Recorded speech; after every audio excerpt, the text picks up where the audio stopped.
می طلب، اور یوں بھی پڑھا گیا رحمت رب بہانہ می طلب، اس کی رحمتیں قیمت نہیں مانگتی اور اس کی رحمتیں بہانہ تلاش کرتی ہیں، تو وہ اپنے بندوں کو بخشنے پہ آمادہ ہے اگر وہ اپنا دامن طلب پھیلائیں۔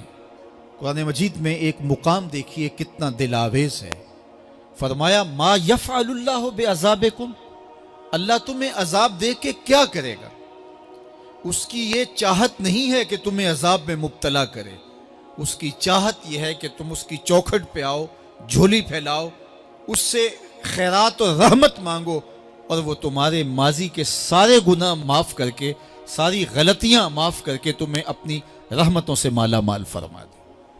تو وہ بندوں کو بخشنے پہ، بندوں کی مغفرت کرنے پہ آمادہ ہے اور اس کی رحمتیں بہانے تلاش کرتی ہیں۔ اللہ اکبر۔ اور دوسری جانب اس کے بندے، اس کے مملوک، اس کی مخلوق، اور مخلوق کی گناہگار اور نیکوکار اس کی رحمتوں کے طالب ہوتے ہیں، بلکہ وہ گناہ کرنے کے بعد جب معافی مانگتے ہیں تو اللہ کو یہ معافی بہت پسند ہے۔ معافی مانگنا، اس کے حضور اپنے دامن کو پھیلانا، وہ اس کو بہت زیادہ محبوب ہے۔ انسان کی فطرت کے اندر گناہ رکھا گیا ہے۔ آگ، ہوا، مٹی، پانی، یہ ان چار چیزوں کا مرکب ہے۔ اس کے جو عناصر ہیں اس میں کبھی اعتدال قائم نہیں رہتا اور اس سے گناہ سرزد ہو جاتے ہیں۔ گناہ کرنے کے بعد بندے کا اس گناہ پہ اصرار کرنا، اڑ جانا، ضد کرنا، توبہ نہ کرنا، اللہ کو یہ پسند نہیں۔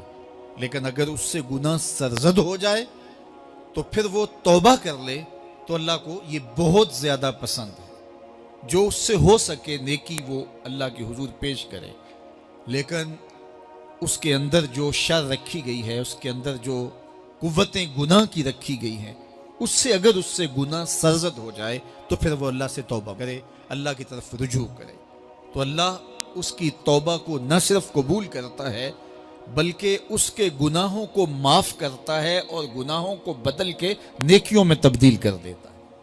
جب گناہ نیکیوں میں تبدیل ہو گئے تو جتنا بڑا گناہ گار تھا اتنا بڑا نیکوکار ہو گیا۔ حضرت سیدنا عمر رضی اللہ تعالیٰ عنہ بازار میں جا رہے تھے تو ایک شرابی نے ہاتھ میں بوتل پکڑی تھی شراب کی، تو حضرت عمر ہاتھ میں درہ رکھتے تھے اور آپ کا جاہ و جلال دیدنیت ہوتا، تو جو ہی حضرت عمر رضی اللہ تعالیٰ عنہ کو اس نے دیکھا تو ڈر گیا اور دل ہی دل میں کہا اے اللہ آج عمر کے قہر سے بچا لے، میں تیری بارگاہ میں سچی توبہ کرتا ہوں، اور جلدی سے شراب کو بغل میں چھپا لیا۔ اتنے میں حضرت عمر سر پہ پہنچ گئے اور گرج کر کڑک کے کہا کہ یہ تیری بغل میں کیا ہے؟ کیونکہ اس کو بوتل چھپاتے دیکھا تھا تو وہ ڈر گیا اور ڈرتے ڈرتے کہنے لگا حضرت یہ سرکہ ہے۔ اب تھی تو شراب، لیکن ڈرتے ہوئے بولا حضرت سرکہ ہے۔ تو حضرت عمر نے کہا نکال۔ جب نکالا تو شراب نہیں تھی، واقعی سرکہ بن چکا تھا۔ تو جب اللہ کے حضور کوئی توبہ کرتا ہے، اللہ اس کے گناہوں کو بدل کے نیکیوں میں تبدیل کر دیتا ہے۔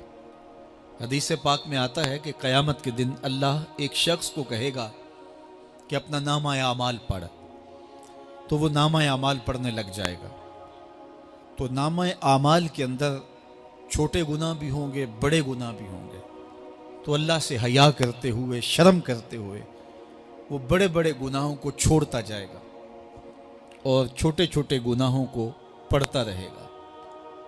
جب وہ سارے گناہ پڑھ چکے گا اور کتاب ختم ہوگی تو اللہ تعالیٰ اسے فرمائے گا میرے بندے تو نے یہ جتنے گناہ پڑھے ہیں میں نے سب کو بدل کے نیکیوں میں تبدیل کر دیا۔ تو بندہ کہے گا اللہ ابھی تو میرے بڑے بڑے گناہ رہتے ہیں جو میں نے پڑھے ہی نہیں۔ فَضَحِكَ النَّبِيُّ حَتَّى بَدَتْ أَنْيَابُهُ، حضور جب یہ بیان فرما رہے تھے تو حضور اتنا مسکرائے کہ صحابہ نے حضور کی داڑھیں دیکھ لی۔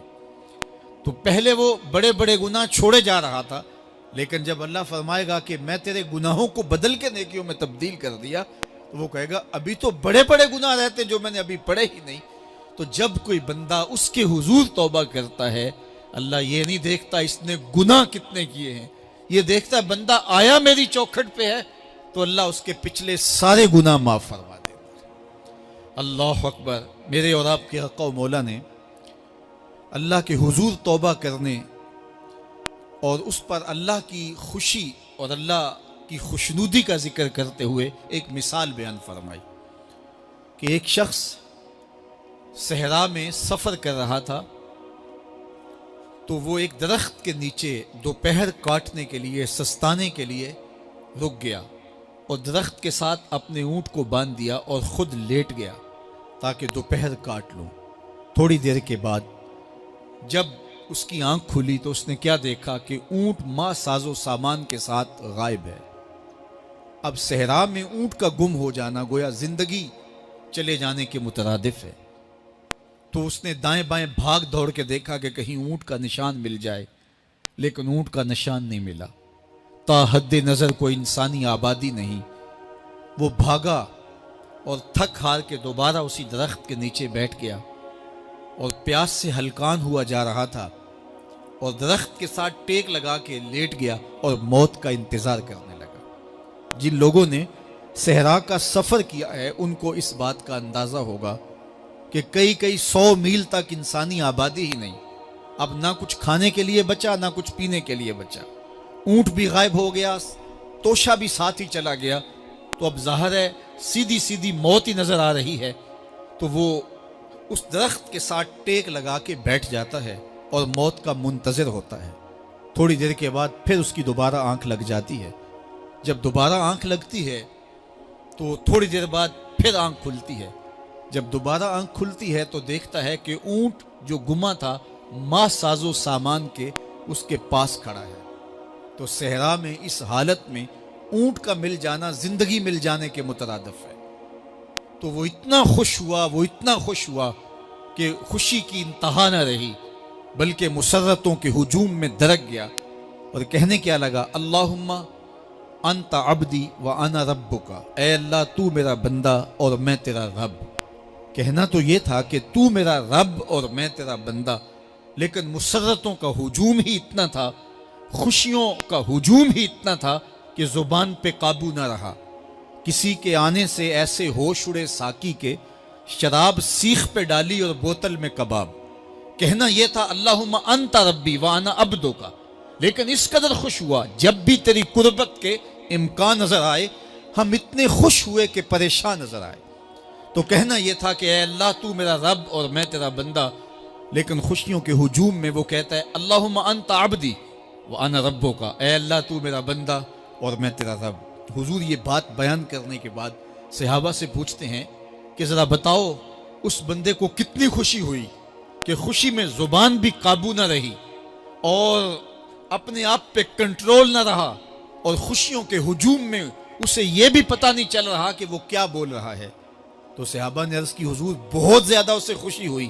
تو میرے حضور نے یہ بات کرنے کے بعد ارشاد فرمایا، جس طرح اس کو گما ہوا اونٹ ملا اور اس کی خوشی کی انتہا نہ رہی، تو فرمایا جب کوئی شخص توبہ کرتا ہے اور اللہ کی حضور پلٹ کے آتا ہے، گناہوں سے معافی مانگ کے اس کی دہلیز پہ آتا ہے، میرے حضور نے فرمایا اللہ اس سے بھی زیادہ خوش ہوتا ہے کہ میرا بندہ میری چوکھٹ پہ آ گیا. تو وہ یہ چاہتا نہیں کہ اپنے بندوں کو عذاب دوں، وہ خود آگ میں چھلانگے لگائے تو اس کی مرضی. اگر گناہ سرزد بھی ہو گیا ہے تو کوئی بات نہیں، معافی مانگ لی جائے. آپ نے نام سنا ہوگا محمود غزنوی اور ایاز کا. ان کا باہم محبت کا رشتہ بہت گہرا تھا. ایاز ٹوٹ کے چاہتا تھا بادشاہ کو. اب دیگر مصاحبین حسد کرتے تھے، بغض رکھتے تھے. وہ کہتے تھے یہ کوئی کیا اس میں کرشمہ اور کمال ہے کہ بادشاہ اس کو اتنا ہی چاہتا ہے.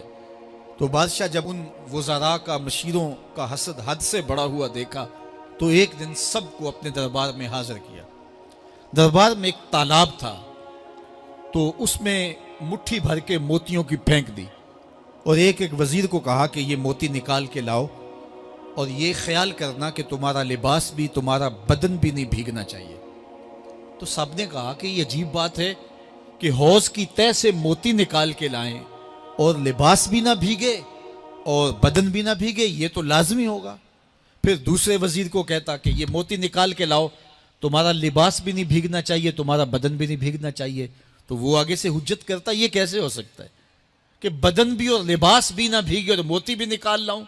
تیسرے کو، چوتھے کو، پانچویں کو، ہر ایک آگے سے حجت کرے، یہ کیسے ہو سکتا ہے؟ پھر ایاز آ گیا تو بادشاہ نے ایاز کو کہا کہ یہ موتی نکال کے لانے ہیں اور تمہارا لباس بھی اور تمہارا بدن بھی نہیں بھیگنا چاہیے۔ ایاز